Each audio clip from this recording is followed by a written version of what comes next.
अस्सलामुअलैकुम फ्रेंड, आपको अर्तगिल राजी रिव्यू चैनल में खुश आमदीद कहते हैं। दोस्तों, आज के इस लेटेस्ट वीडियो में हम आपको बताएंगे कि एपिसोड नंबर 5 में क्या होता है। दोस्तों, एपिसोड नंबर 5 में होता यूँ है कि करदोगतों को तिजारत के लिए फ़ौज के साथ तिजारत के लिए भेजा जाता है, जो कि काफ़िले के साथ जाते हैं और जो काई कबीला है वह उसका सामान इकट्ठा किया जाता है। उनको जो है काफ़िले को तिजारत के लिए भेजा जाता है। तो इधर हलीमा जो है कपड़ों को पर्दों को मजबूत करने और उनको रंगने के लिए भी इजाज़त ले लेती है और वो उनको रंग रही होती है और वो कोशिश कर रही होती है कि अच्छे के अच्छे पर्दे तैयार करें।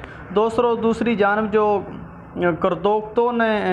करदोगलों ने जो बताया होता है सलीबियों के कि हलब जा रहा है अपना अर्तुगरुल, तो वो उसका पीछा करते हैं और वहाँ जाके वो वेश बदल कर वहाँ मिल लेते हैं अर्तुगरुल से।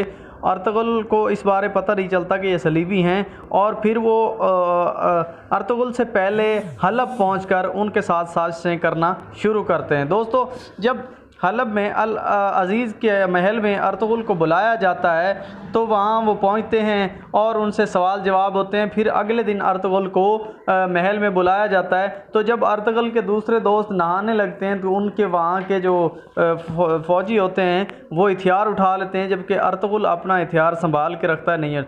अगले दिन जब मुलाकात होती है अल अज़ीज़ से तो वो उनके सामने वो हथियार रखते हैं और उनको कहते हैं कि हम आप पे कैसे यकीन कर लें, आपके जो सिपाही अपने हथियार भी संभाल के ना रख सके। और वो कहते हैं कि आप जाएं, हमारे वज़रा से मैं मशावरत करने के बाद आपको अपने फ़ैसले के बारे इतला दूंगा। तो इधर अर्तुगरुल गाज़ी अल्लाह ताला के हुज़ूर सरबसुजूद हो जाता है और अल्लाह तबारक व तआला से दुआ मांगना शुरू कर देता है कि ऐ बारी ताला, आपने यूसुफ़ को कुएं से उठा के वक़्त का बादशाह बना दिया, तो मेरे ऊपर भी कबीले की बड़ी ज़िम्मेदारी है। मेरी मदद फरमा और मुझे मेरी मुश्किल को आसान फरमा। तो इधर अल अज़ीज़ अब जो अरबी उनके साथ आया होता है अंदलियुल अरबी, वो भी अपने मुरीदों में खड़ा होकर दुआ कर रहा होता है। तो दोस्तों, इस तरह एपिसोड नंबर 5 इख्तिताम पजीर होता है। अगली वीडियो में हम मुख्तसर आपको एपिसोड नंबर 6 के हवाला से बताएंगे। अगली वीडियो तक के लिए दीजिए इजाज़त। अल्लाह हाफ़िज़।